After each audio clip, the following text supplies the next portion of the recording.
We need to select it to affect it.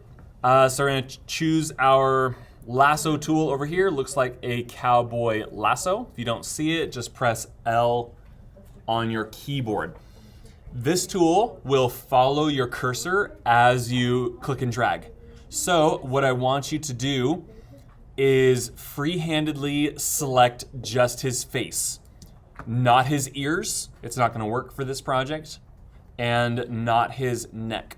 I'm gonna go all the way out to like these poofy white cheeks right here. It's gonna follow your cursor and kind of loosely, you don't have to be perfect. We're gonna select his face.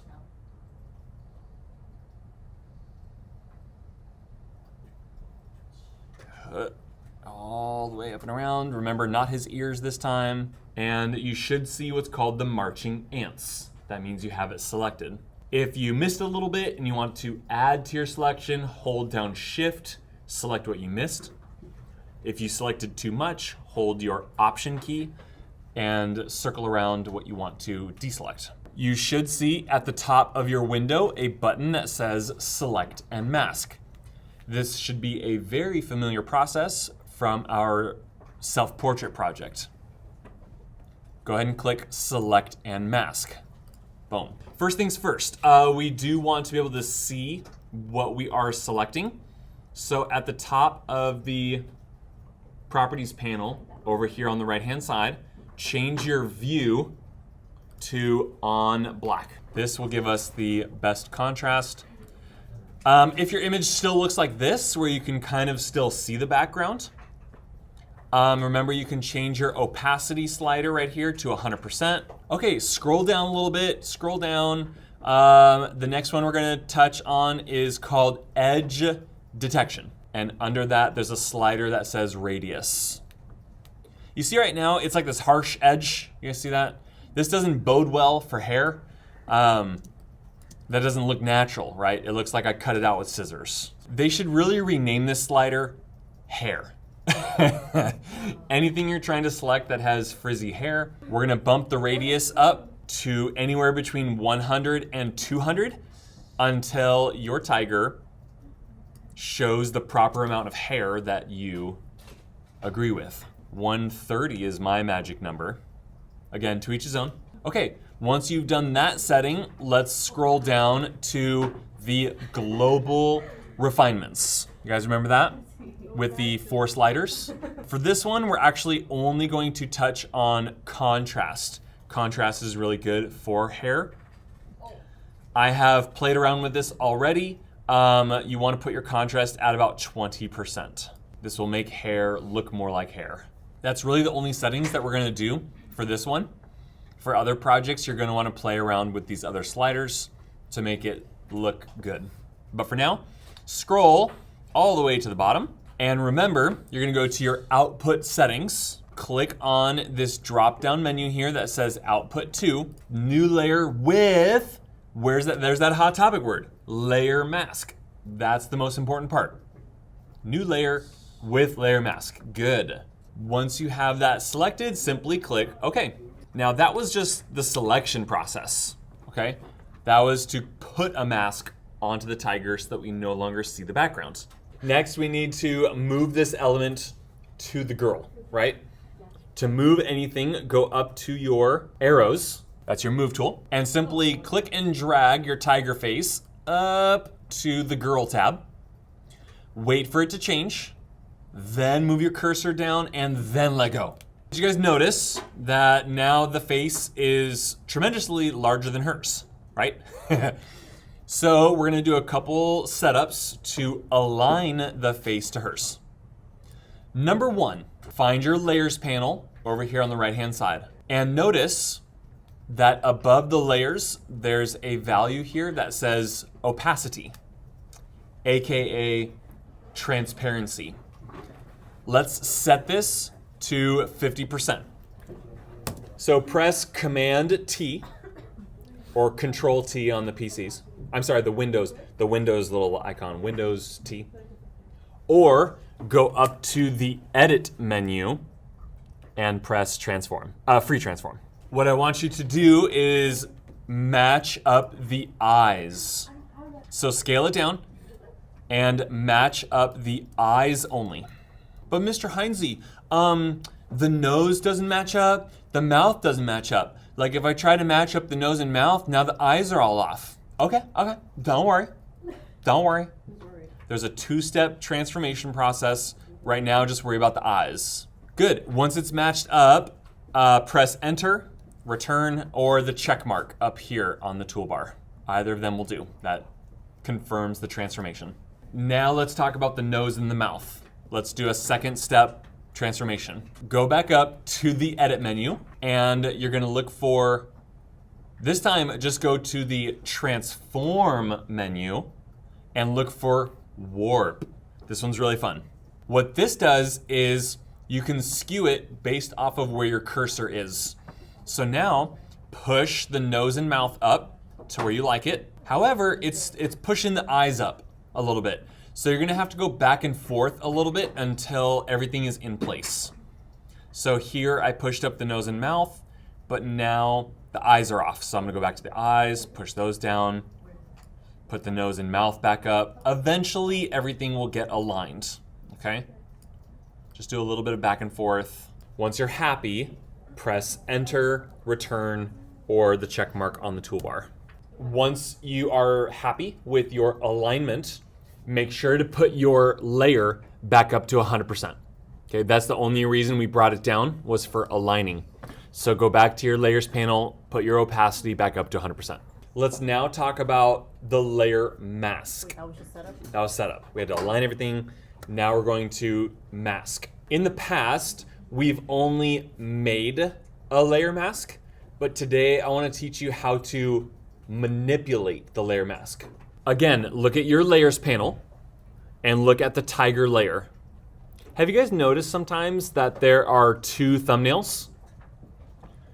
The left thumbnail is the image. The right thumbnail, the black and white, that's the layer mask. Click on the black and white thumbnail. That is the physical mask. We can change what we see and what is hidden. However, we do need a tool known as the brush tool. So once you have selected the black and white thumbnail here, I want you to go over to your brush tool. Can you find it? It's about halfway down. Looks like a traditional paintbrush. If you can't find it, just press B on your keyboard. B for brush. Now to make the brush tool work for our layer mask, we're gonna utilize 2 colors, black and white. Now I apologize, you can't see it on my screen because of just how I have to screen record, but I want you just to look at the bottom of your tools over here, the very, very bottom, and you'll see a black and white set of squares, like this. If they're not black and white, just press D. D for default on your keyboard, that will make them black and white. You don't need to click the squares, that will make you change the color. That's for other things, when you do actually like brush things. Right now we just need black and white. To start, make sure the black square is on the top of those 2 squares. If it is not, you'll notice a little set of arrows right above them. Again, I'm sorry guys, I can't quite show you. You need to just kind of look for them. There's a little set of arrows above the black and white squares. That's how you swap the colors. Okay, so click that if you need to make sure that black is on top. Now that we have our black brush selected and our layer mask is selected, check this out. You can simply paint away, like this, the parts that you don't want. Okay, over here, the lion face kind of extends past her actual face, so I'm gonna paint away this part that I don't need. Went over her ear a little bit, I don't need that. And same with this side over here. You can paint away the parts that you don't need. Now remember, we're not deleting, we're masking, we're hiding it. We're changing the shape of the mask. How do you change the size of your brush? What if it's too large or too small?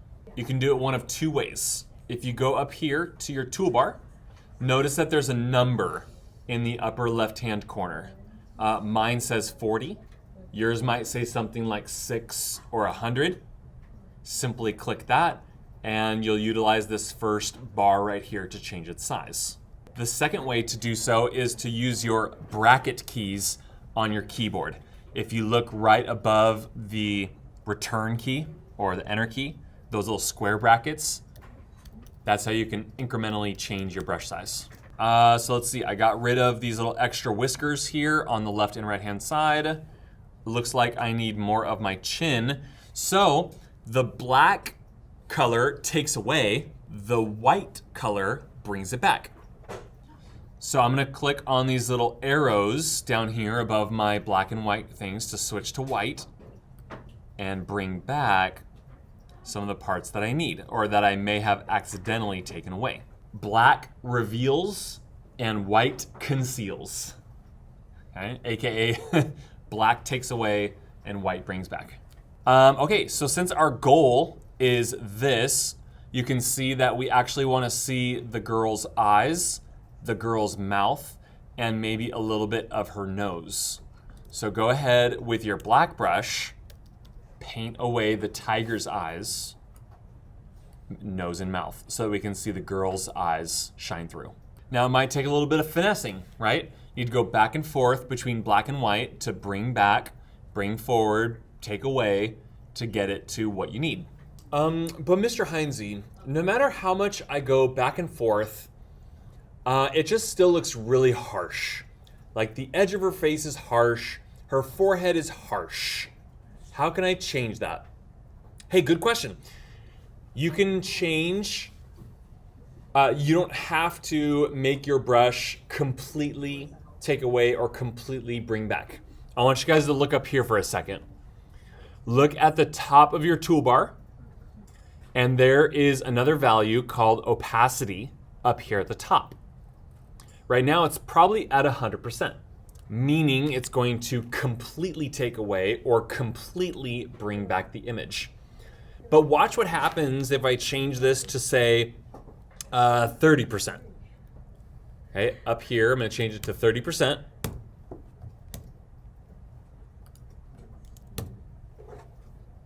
And now watch what happens as I slowly blend the top up here by her forehead. Now it only takes like 30% away of the image at a time and creates a blend, a nice soft blend. I'm gonna do the same for around her lips. Okay, taking 30% away at a time, bringing back 30% at a time, etc., etc. That feature alone, you guys, is what it really is going to make your project stand out. Okay, is mastering the opacity value. I'm gonna go to my layers panel, make sure that it's selected. Go up here to my blend mode drop-down box. And for this example, I'm going to use multiply. What a difference. Here's before, here's after. All that does is it just brings those skin tones through so we get nice highlights and shadows. I guess you can play around with the other ones, kind of see what they do. If you like another one better, darker color kind of looks good. Don't do the lighter one. Ugh. Yeah, none of the other ones really look good. I would pick multiply or darker color.